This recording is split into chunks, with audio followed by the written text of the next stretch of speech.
One of the really amazing things about the early pandemic in the US and around the world was how eerily similar that was to 1918. And so you could almost directly map on, this historical relationship. From the heart of The Ohio State University on the Oval, this is Voices of Excellence from the College of Arts and Sciences, with your host, David Staley. Voices focuses on the innovative work of arts and sciences faculty and staff, with departments as wide-ranging as art, astronomy, chemistry and biochemistry, physics, emergent materials, and mathematics and languages, among many others. The college always has something exciting happening. Join us to find out what's new now. I'm very pleased to welcome into the ASC Tech Studios today Christopher McKnight Nichols, the Wayne Woodrow Hayes Chair in National Security Studies and Professor of History at The Ohio State University College of the Arts and Sciences.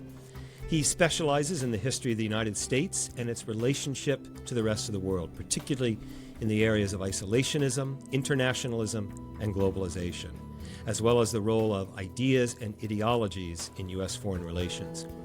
He's also an expert on modern U.S. intellectual, political, and cultural history from the Gilded Age and Progressive era through to the present. Dr. Nichols, welcome to Voices. Oh, I'm so excited to be here with you. Thanks for having me. I'm very happy that you're here, and I'd like to start with, as I suggested in your introduction, much of your work focuses on the role of ideas and ideologies in the history of U.S. foreign relations and politics. Which ideas, which ideologies? Yeah, so as the introduction suggested, some that I've focused on primarily include isolationism and internationalism. So they're often seen as somewhat of a binary, right? This way in which the U.S. engages with the world, either in the limits of that in terms of isolationism or in the more advanced, amplified version of that, interventionism, international engagement, and all that sort of thing. And looking at that historically, as you can see the ebbs and flows of how those ideas have impacted policy and debates. One of the things that we often don't think much about is that those debates and the winners and losers live to fight another day. So an isolationist argument of the late 19th century that perhaps doesn't seem like it was that effective, didn't win out, say, in terms of annexing the Philippines and Puerto Rico and Cuba and really expanding the U.S., may have won out with the League of Nations when the Senate rejected the League of Nations in the Treaty of Versailles and the U.S. did not join the League. So that these kinds of internationalist arguments recur, they adapt, they change, and tracking them over time helps you think about changes in culture, changes in politics, who the players are that matter, where these kinds of ideas and politics intersect across the political spectrum, because they often are, one of the ways that we talk about this is sort of impolitic, but strange bedfellows, that you wind up with the left and the right meeting in odd places in terms of politics and foreign policy. What explains those historic ebbs and flows? What's the causal mechanism? Obviously, there's not just one. As we historians would know, I'm sure your work suggests the same thing, David. But, one of the things that helps to explain those changes is points of crisis. I think the flashpoints of a crisis moment, whether it's a war, depression, kind of major set of cultural changes and frictions, those crises then kind of illuminate, I often say or think to myself in my work, the kind of fractures and fissures in society. Think the Great Depression, right? The transformative political changes of the New Deal that come out of that. Or think about, the Second World War and the ways in which the U.S. reshaped the nation at home, the GI Bill and all kinds of other things, and abroad in terms of the Bretton Woods system, the UN, the World Bank, IMF, all these other structures. So it's points of crisis. But the other thing that I think is really interesting and less often observed is the sort of lulls or moments of quiescence after crisis as these sets of ideas evolve. So, one of the things that I've looked at when I look at isolationism is not just the rejection of the League of Nations, as I was just describing, but the 20s and 30s. Where do those ideas about limiting the U.S.'s engagement with the world or engaging with the world on the U.S.'s own terms go? One of the places they go is really dark and terrible: xenophobia, immigration restriction. But that's the 20s, the supposed, roaring 20s. Right. Actually, they're characterized by some really heinous and terrible things, insular orientations, and those sorts of elements. That's in a period between crises, if you argue the Depression or the Second World War, is the next coming one. So what does it mean to study ideas? Or let me ask it this way. How does one study ideas? It's very difficult. So for intellectual historians, we often, to paraphrase a great thinker, Peter Novick, who wrote a terrific book on the objectivity dream in historiography, one of the ways that he talks about thinking about ideas in historiography is that it's like nailing jelly to the wall. Right? As soon as you nail it in there, it's just dripping down. So what I take from that in one really profound kind of way is ideas and ideologies are never static. in the historical record, we can find them as fixed points in a given moment. And when they're understood in context, then you can see how they're shape-shifting over time. And that's what really interests me. That's what attracts me to the study of ideas, because you can get inside the head of an actor or a series of actors, a group, right? You can see what kinds of policies perhaps they impact or cultural changes, and then that moves on. So a challenge in the study of ideas is also a strength, that you're looking at evolution, really. You're looking at change over time, which is the main thing that we as historians struggle to figure out. How can we describe change over time with some level of accuracy to the historical actors and era? All right, the other big challenge, though, of course, is ideas are like religious faith, which is another thing that I've studied, religion and foreign relations. You can't ever fully get inside the head of your historical actors. It's a real challenge for us. We can read everything that they've written. We can spend our lives in the archives, their memoirs, their letters, right? You can understand their context incredibly well, and yet ideas sometimes are still elusive. And so part of the sort of pleasure and the pain of studying ideas in the historical record is that you can only go so far with them. Some ideas or ideologies in particular are more masking devices. They're more political rhetoric, right? They're designed to be persuasive, but do the historical actors really believe in them? A little bit like faith. So when you're in the archives and you're looking at records, are you looking for the word isolation or isolationism? How does one sort of extract these ideas? I love that question because it's exactly what gets at the heart, especially of tracking ideas over time, even before the term is coined. Right. So there's an open question in critical theory as well as history and other fields is, could there be Marx before Marx, right? Could Marxism... It's a good question. Yeah, right? Do you need Marx to think about the problems in capitalist economies, the ways in which oligarchs and capitalists structure and suppress and create ideologies that in fact then imbue in people a sense that this is the only sort of structure that they can live in? My basic argument there would be, no, you don't need a theorist or a term to define that. You can look for the constituent ideas elsewhere. It is important to know the etymology of that, ism, if it's an ideology. The etymology, the history of the word. Precisely, yes. So one of the terms that I've looked at is isolationism. There are a few uses of the term isolationist before the 1920s, but really the main uses of isolationism and isolationist come in the 20s, and they're used as an epithet against people, a slur against those who are not for a kind of internationalism, Wilsonian internationalism, join the League, embark on a world-changing project to make the world safe for democracy. So I'm not necessarily in the archives looking for the term, although I'm very keenly interested when I see it, but I'm looking for the kind of constituent ideas, arguments, claims, core values, principles that, in my view, make up that ideology. So I'll give you one sort of metaphor, which I think works nicely. I like to think about ideologies in terms of a constellation of ideas. It's the firmament up there. It's all these stars. And in any given moment, some are shining more brightly than others. So if you're thinking about isolationism, the way I've defined it, there's two main types, political and protectionist. We could get into a whole long conversation. Maybe that's not for today. And then there's about 8 strains of ideas within that. And 2 of the most important are non-entanglement and unilateralism. And so if you think about a given moment when foreign policy is being developed, when people are debating whether or not a quote-unquote isolationist kind of a set of arguments should prevail, maybe unilateralism is the shining star in the sky. The U.S. should act on its own, for its own purposes, value its own internal vital best interests. And some of the other stars are not as bright, are things like self-sufficiency or neutrality are not as bright in that given moment, but they could be later on. So the next time the U.S. is involved in a war, an American president might immediately, as both Woodrow Wilson and FDR did, declare neutrality. And in that moment, you might say in an isolationist firmament, neutrality is the brightest of the stars. I think that really helps you with the other piece that we're talking about, the evolution of ideas over time. So you can have a core set, a constellation of ideas, stars in that firmament of an ideology, and yet they are changing. Their configuration is changing. Just like if you're thinking about astronomy in a given moment, you could see parts of Orion, but not the whole belt. So when you're looking at these ideas, are you looking only at certain people? In other words, are you looking just at the ideas of secretaries of state or presidents? Whose ideas matter here? I like to say, and I like to look for the widest possible swath. So I think some of the best work being done by historians these days is looking at grassroots actors, so regular citizens, and particularly in foreign policy. What did regular citizens think? There's a couple different concepts of a so-called democratic foreign policy, which seeks to find out what the citizens actually want. The U.S. hasn't tended to operate that way at all, and in fact often has disdained sort of the levels of citizen engagement and understanding of foreign relations. But when you look at the historical record, when you go to those archives and you find the letters of regular folks, for instance, in a book that I did on ideology in U.S. foreign relations, there's a great chapter by the scholar Michaela Honecky-Moore, which looks at primarily how GIs coming back from World War II thought about foreign policy. And one of the things that they thought, interestingly, was that, in fact, the U.S. should probably not be a world policeman. And even though they had been so invested in changing the world order and ridding the world, to use the Atlantic Charter's terminology, of the Nazi tyranny, they come back and they think we don't want to be based in Europe. So they're actually much more thinking along the limits of U.S. foreign policy than the kind of what becomes the more commonplace understanding of the Cold War. I think I would also add, if you think about historical actors, if you just look at secretaries of state or if you just looked at presidents, then maybe you're not looking at policy documents. So it's important to look at the National Security Council memos and things like that. And in earlier eras, you can find them in speechwriters.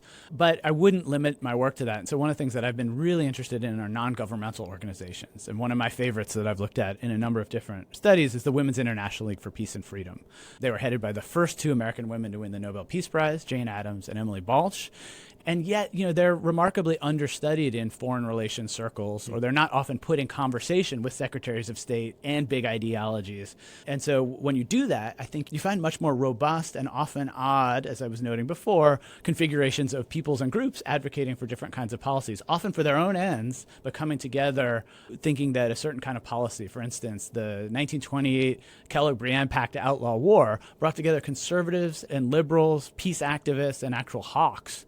That's a fascinating move and moment, and it's really important as a way of then understanding a diverse array of actors, regular people, women's peace activists, Republican conservatives, a whole host of folks, to get a better handhold on the diverse ways in which ideology can operate for different peoples and groups.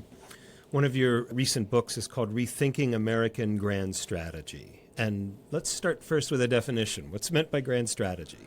Oh, well, this could be another half hour right now. So grand strategy, in my definitional framework, is, and I'm paraphrasing here from a great scholar named Hal Brands, who's a historian of grand strategy himself, that it's the sort of intellectual architecture that gives shape to policy ideas. So an intellectual architecture, a structure. You could use an edifice-like structure there. But I would add to that the way that I reconceive it in the book, along with my co-editors and co-authors Elizabeth Borgwart and Andrew Preston, is that it's a way of structuring knowledge, so an epistemology, grand strategy, and that it is more than just about the exercise of power. So if you look at a traditional literature on grand strategy, usually this comes from political science and or military history, and there's some great work in this, but it's about the use of hard power, military power, and how that then can shape the peace that comes after.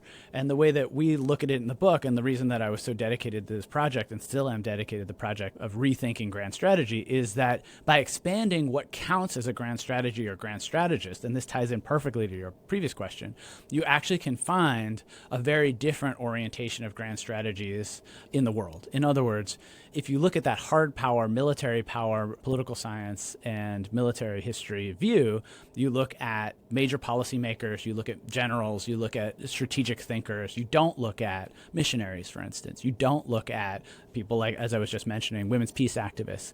If you add them into the mix, they should absolutely count in that definitional structure. So the other way to talk about that definition is that, as John Lewis Gaddis and Paul Kennedy, who started the Yale School of Grand Strategy, define it, it's really about matching means to ends. Long-term, sweeping, aspirational ends. They have to be big ends to count as grand in strategy, and necessarily limited means. So we never have at our disposal, whether we're a nation state like, the hegemonic power of the U.S. or a very small nonprofit organization, we never have the means that we want to achieve the large ends that we're hoping for. And that's another way to think about what grand strategy is, and which is why, in my view, when I came to study the subject, I was deeply perplexed that you didn't see, for instance, mission movements. They're incredibly important in world history. They're incredibly important in diplomatic history, religious history. Can you imagine, any listener out there, can you imagine a more world-shaping aspiration as an end than, as the evangelist D.L. Moody put it, to evangelize the world in one generation? I can't. Even the most ambitious imperial project doesn't quite go there, right? Change not just people's structures of government, but their hearts, their souls saved them for an afterlife, right? So in my view, you have to include missionaries in a study of grand strategy. And once you do that, then that leads to the next level questions. Should you be thinking about, Black internationalists? Why are they not normally put into this conversation with sweeping kinds of goals, matching necessarily limited means to them, to aiming to achieve them? So part of the book project and part of the larger project is about including the hidden strategists who are there in the historical record into this expanded definitional framework of what counts as grand strategy. Is that framework influencing our thinking about grand strategy today? And when I say our, I mean, policymakers. Obviously, it's influencing scholars. Right. I'd like to think so. One thing that's interesting is, so in this Yale Grand Strategy School, a lot of the people who work there, who present there, who teach there are practitioners. In fact, the current national security advisor, Jake Sullivan, was teaching there up until the Biden administration pulled him in. So if you look to the kinds of statements that he made about a grand strategy for the middle class, right, as Biden was taking office, that comes directly out of thinking about social movements and economics and grand strategy, which is the kind of stuff that we're doing when we're rethinking grand strategy in the historical record. I would like to push them to think more about these topics and to include more in their grand strategizing. Once you get into the murky, bureaucratic process of developing policy, it's much easier to look at more simply quantifiable kinds of variables and then kind of move that mechanism forward. Harder to think about some of the ineffable things, the more ephemeral qualities of global peace activism or the kinds of Pan-Africanisms and solidarities that you find in Black internationalism. But that said, if they were looking at those actors, I think one of the things they'd see is how the deeply held beliefs of international organizations and people with sort of strategic aims can and do impact what's possible for nation states. So if we're thinking to the future, and this is something you and I have talked about, I'd be keen to know what you think here. Climate change is one of those deeply held views that we've got lots of international non-governmental organizations advocating about. We've got corporate capitalism, multinational organizations doing that kind of work. And we also know there are strategic concerns about all kinds of questions related to rising sea, different weather patterns. So for me, if you open that up, what does that permit you to think about when you recognize that there are other grand strategic operators in the ecosystem, so to speak? Yeah, that's a fascinating question. I just wonder if the Jake Sullivans of the world subscribe to that sort of thinking. I mean, it's one thing for you and I suppose, to have a discussion about grand strategy. Can you and I actually influence the American grand strategy? I'm of two minds on that. I think, we're lucky enough to publish, be consulted periodically. So perhaps we can be part of that conversation and being part of it move the needle. I mean, that's my hope by bringing serious historical topics to wider audiences. One of my main motivations, even when it feels like Sisyphus rolling the rock up the hill, it's just coming back down and down. What is isolationism? It's not what you think it is, right? History suggests that it's not inward looking. It's not so naive. It's not so negative. And in fact, there's some things to recommend that isolationist arguments as pushing back against rash interventionism. Same thing with grand strategy. You open up what you think about grand strategy. Maybe you're a little bit less hubristic about it, a little bit less universalizing, right? There's this argument that the people who do grand strategy look like Henry Kissinger. And what I want to say is they look like Jane Addams and W.E.B. Du Bois. So we can all be grand strategists to some extent. Now, maybe it just means diversifying who's involved and the kinds of ideas that are involved at the National Security Council in a U.S. context. I would take that as a win for a team rethinking grand strategy, but I think it could be a lot more than that. And I'm not sure how far that'll go. But I do think that policymakers often draw on history.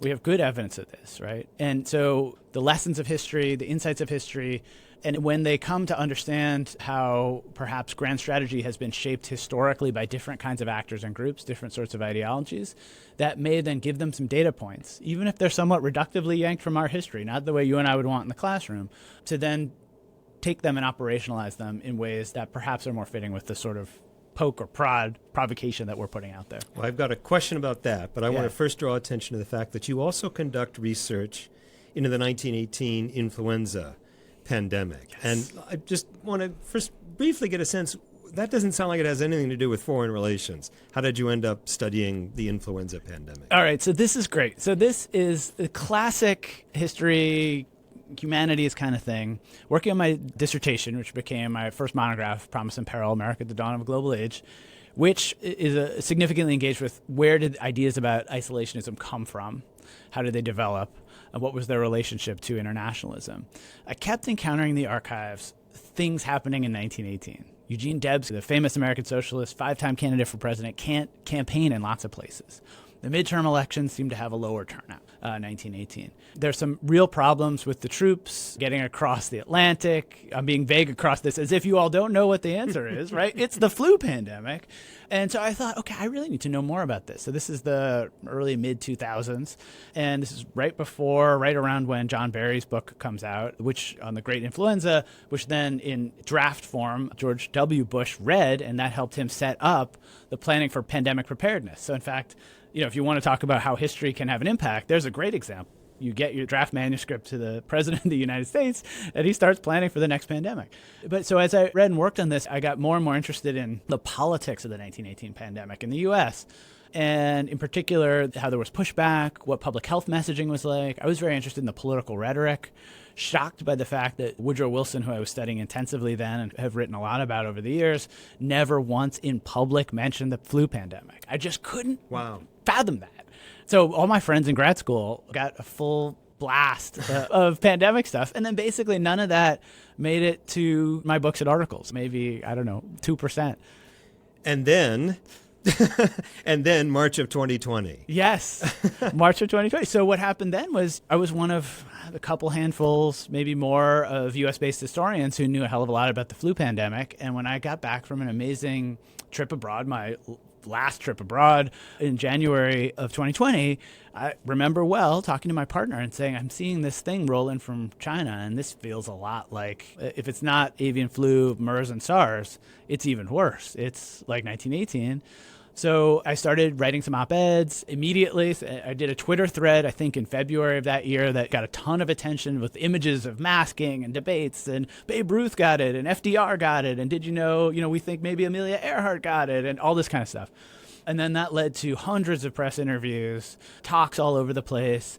And then I was in conversation with a lot of scholars who've done even more work on the subject, right? So I'm a minor player in the group of those who have done this work, but part of this sort of constellation again, or this set of folks. So I got to have great moderated conversations with Nancy Bristow and John Barry and a lot of other scholars who have also worked on the subject.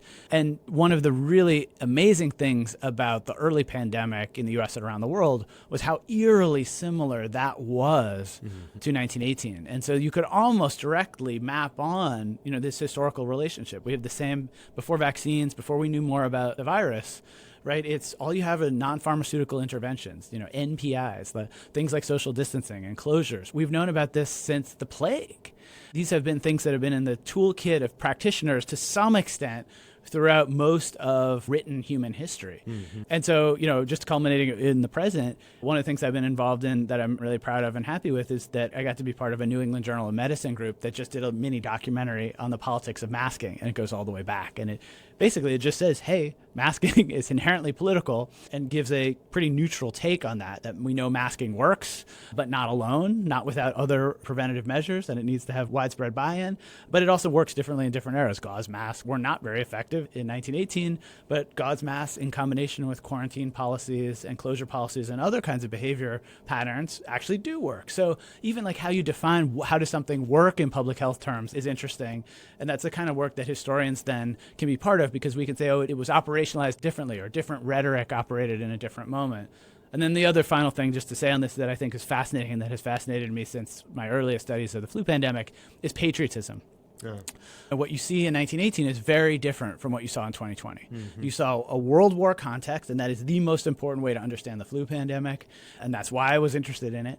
And in the U.S., you mapped right on this concept of draft slackers, people who are not doing their patriotic duty for the country, to so-called mask slackers. You particularly saw that on the West Coast. And by operationalizing patriotism, you had people buy in to community public health in much larger numbers and not questioning and not having the same kind of partisan political mapping on that we saw. That's a huge difference.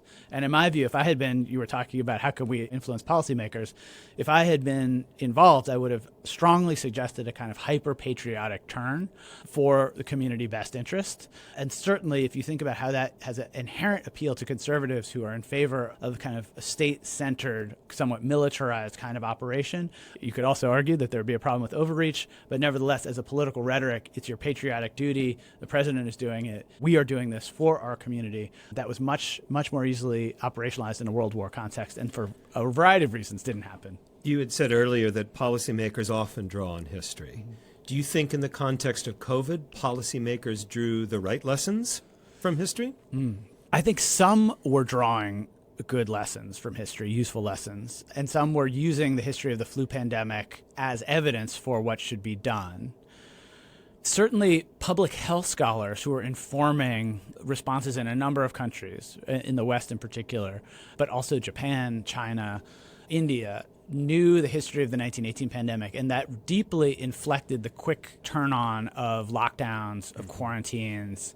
Flatten the curve. Flatten the curve, precisely, yeah. And you can look to, I have these great graphs, as probably a lot of people have seen them, St. Louis versus Philadelphia in 1918, right? Philadelphia doesn't flatten the curve, has a huge super spreader parade. St. Louis, with a very public health-oriented chief public health officer and a mayor who empowered him, flattened the curve by early on putting in these kind of strictures. So I think they did learn from that. One of the central challenges that I'm better able to articulate now, having lived through a pandemic as well as just studied it, is there's an urge by the wider public for consistency. They want a consistent message.